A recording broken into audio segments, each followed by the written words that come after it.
For years, the MAGA movement looked absolutely unbreakable, right? A totally unified force loyal to just one guy. But now, it looks like a civil war is brewing behind the scenes, and we're going to break down what's really going on.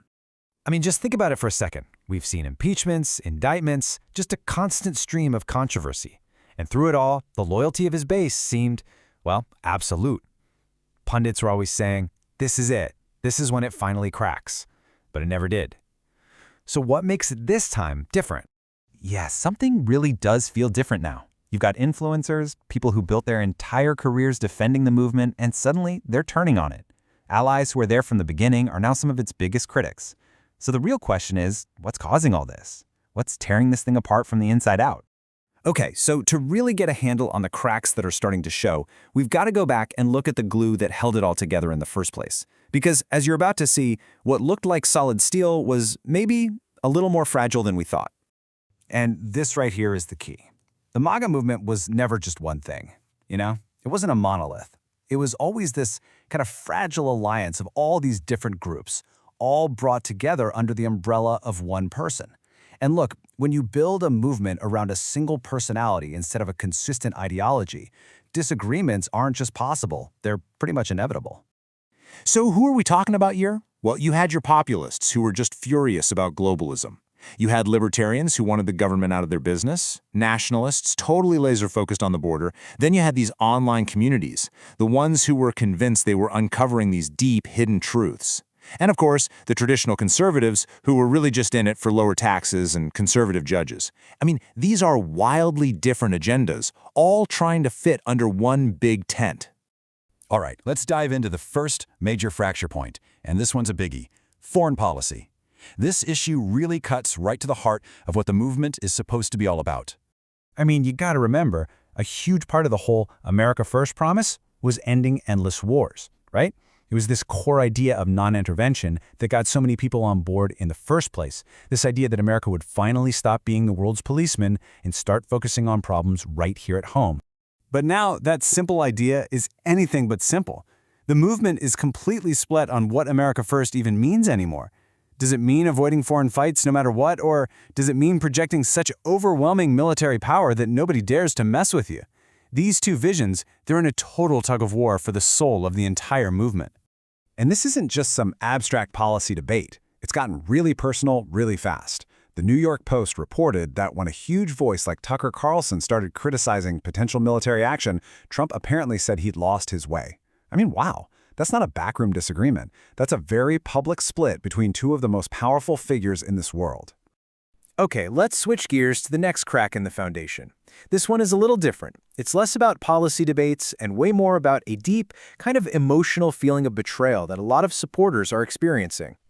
So for years and years, especially in those online corners of the movement, there was this really powerful belief, this narrative, that Trump was the ultimate outsider. He was the one who was going to finally expose the whole Jeffrey Epstein scandal, you know? Pull back the curtain and name the names of all the powerful people involved. For a lot of this base, this wasn't just a hope, it was a core belief.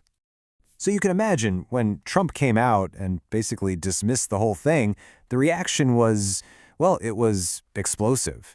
For the people who had spent years demanding answers, this felt like a total stab in the back.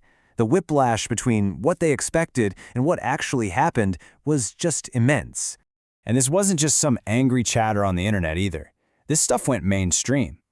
AP News reported that the pressure got so intense that a House committee, and get this, it was a bipartisan move, which is rare, voted to subpoena officials over how the case was handled. That just goes to show you the demand for answers was coming from everywhere, not just from within the movement. Now, all these existing fractures are getting blown wide open by a whole new force, the influencers. We're talking about independent media figures who are now turning on the very leader they basically helped put on the map. And what's so important to understand is that these aren't your typical news outlets. Nope.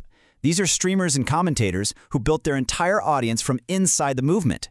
For years, they were the ones on the front lines, defending everything. But now, that has all changed, and it's changed in a huge way.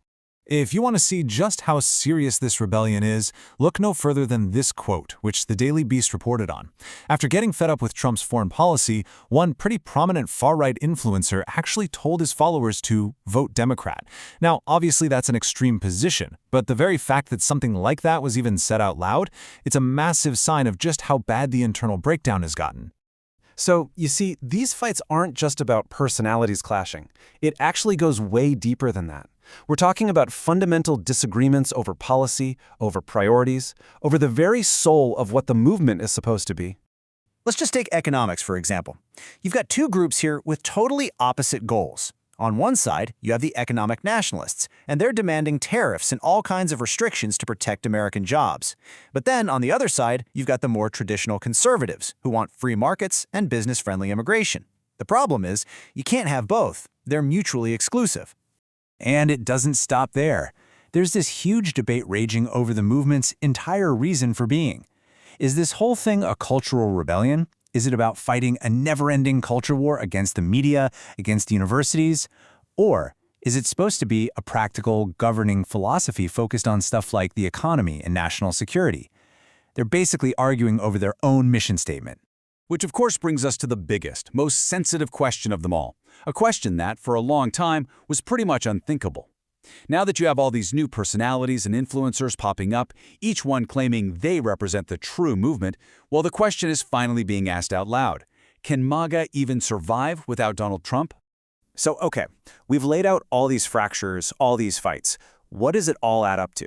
And maybe more importantly, where does the movement actually go from here? Well, one thing to remember is that big political movements like this, they almost never just disappear overnight. So what we're probably seeing isn't a total collapse.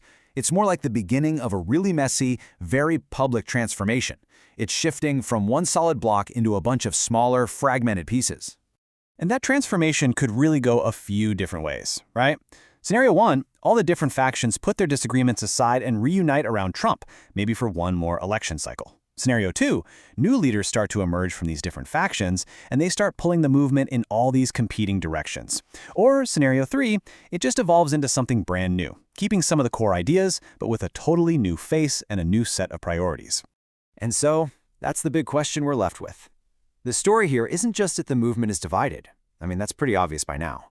The real story is what happens next, because what we're seeing is that this incredibly powerful coalition that completely reshaped American politics is now at war with itself over its own future.